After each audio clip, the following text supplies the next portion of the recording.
I am blessed. I am strong. I am talented. I am disciplined. I am focused. I am prosperous.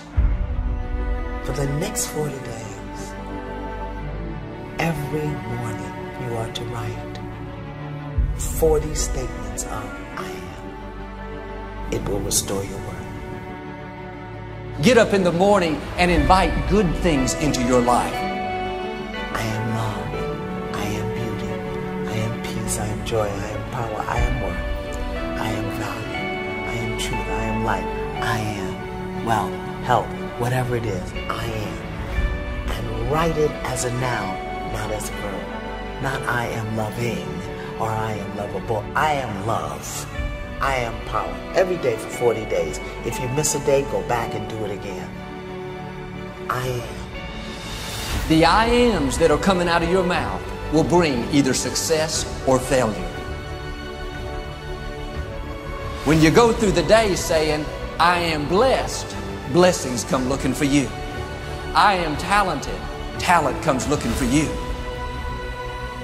You may not feel up to par, but when you say, I am healthy, health starts heading your way.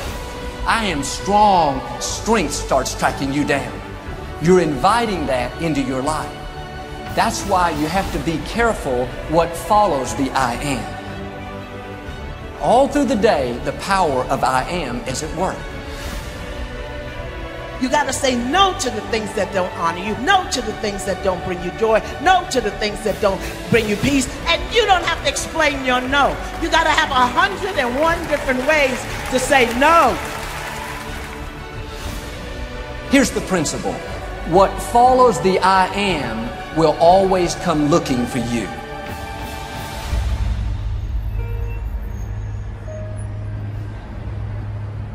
How easy is it to get up in the morning when you know you're not doing all that it takes? It's not very easy at all. You can just lay there awake thinking, oh, what's a few more minutes in bed? It won't matter much anyway. Wrong. It does matter. It will matter.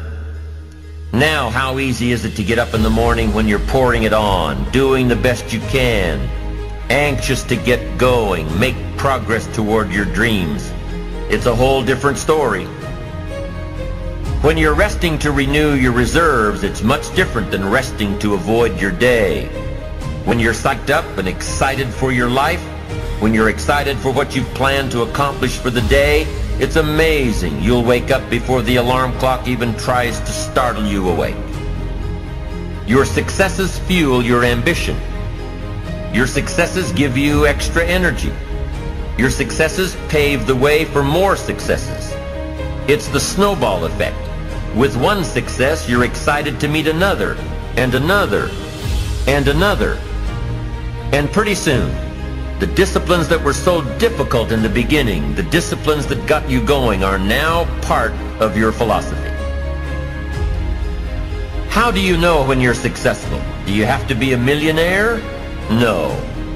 All we ask of you is that you earn all you possibly can. If you earn $10,000 a year and that's the best you can do, that's enough. God and everything else will see to it that you're okay. The key is to just do the best you can. If it's $10,000 a year, wonderful. If it's $100,000 a year, wonderful. If it's $1 million a year, wonderful.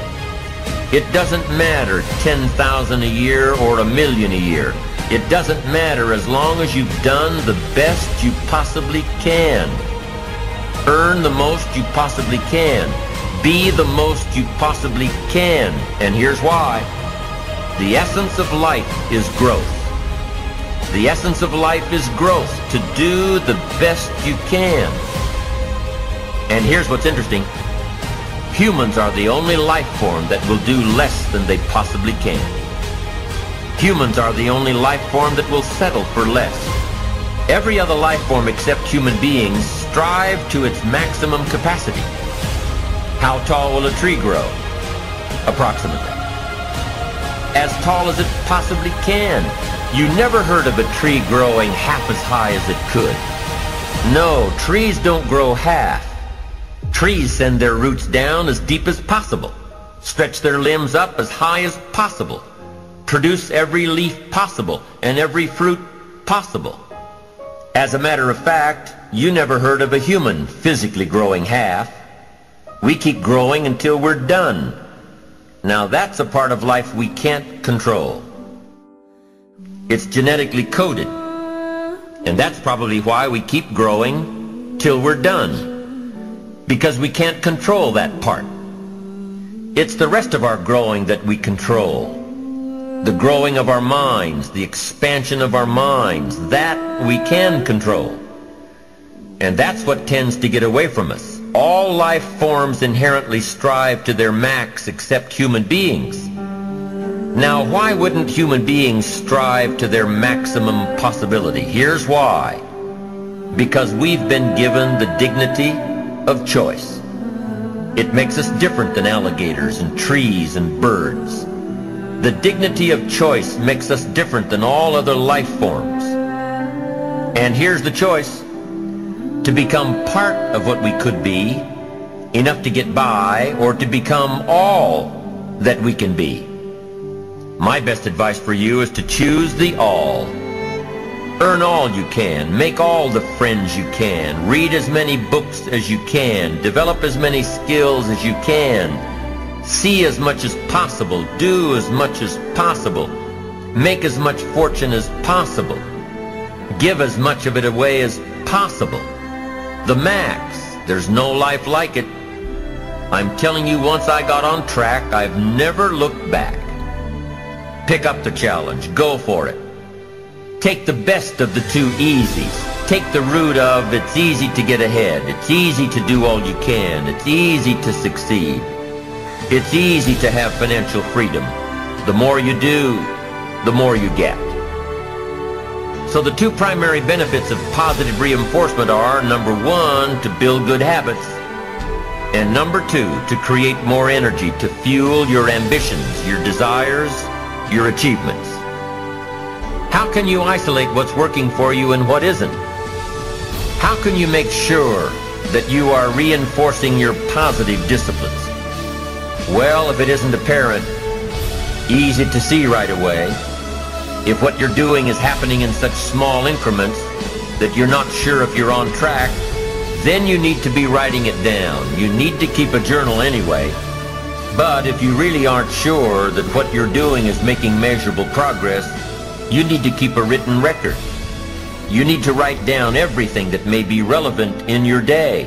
What you did, who you saw, what you felt, how it may or may not affect you now and in the future.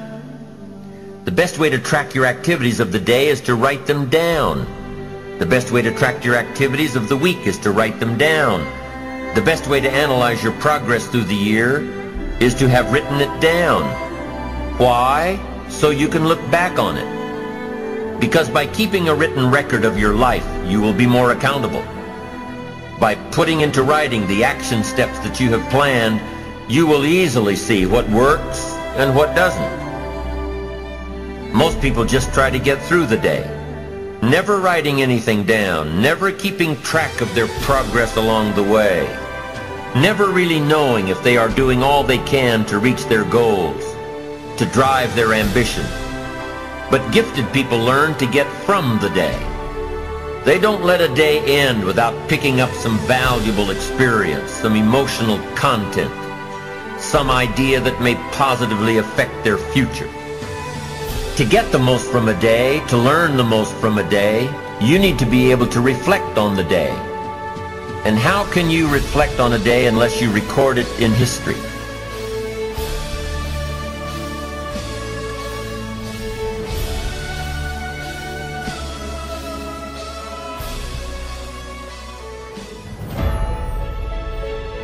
The question this morning is, what are you doing with your life? What are you living for? There is nothing that you cannot be or do or have. There is nothing that you need ever to be deprived of again. This universe is resilient and filled with the abundance to serve you. Everything is queued up for your success. I say, let's just start right here in this moment. Be fully present in the moment, unattached to the past, unattached to those things that bound us up or shut us down, unattached to our limiting beliefs, and just say, in this moment, what a magnificent human being you are. You are a product of your past, but you are not a prisoner of your past. Your past influences you, but your past does not define you. You are not your past. Your past is past. Because you have a choice every day. You can be a victim or you can be a leader. But you can't do both. Tell me what you're choosing right now, because the choices you make today will determine where you will be tomorrow, not the choices you make tomorrow. The choices you make today will determine where you'll be tomorrow. And smart people, wise people, are always asking the question, what do I need to do today to get me where I need to be tomorrow? You've got to get stuff done. Here's a brain tattoo. Less talk, more do. Less discussion, more execution. Less entitlement, more earning. Less lazy, more productivity. I dare you to get up each day and say, good morning, you wonderful thing. You are fearfully and wonderfully made. The power of I am can pull you through the darkest moment. The power of I am. Say every day, I will do today what others don't, so I will have tomorrow what others won't. We get to choose the way we think, and we can choose to change the way we think. It's always our choice. But small daily improvements, when done consistently over time, lead to world-class results. How do you build an epic life? One day at a time, one act at a time. If you want to be where you want to be in 5 years or 10 years or 20 years, you're going to have to choose short-term pain for long-term gain. If you take it easy now, life's going to be hard later. On the other hand, if you put in all the hard work and effort now, life's going to be easier later. Reach out and achieve everything that you were born to achieve. Visualize how you want your life to go. Visualize yourself having fun with your fellow workers, the people you're working for, who are working for you. Doesn't matter. Just visualize yourself achieving the goal. You said, you know what, today, I'm going to focus on what's great about me, but I'm also going to focus on being fully alive and engaged and present. And how do you do that? Just, what if you just felt more grateful for the life that you have? You know, look, you're breathing, you're alive. You have this incredible gift that we're all here right now. Go out every single day of your life. Live fully, love openly, make your difference today.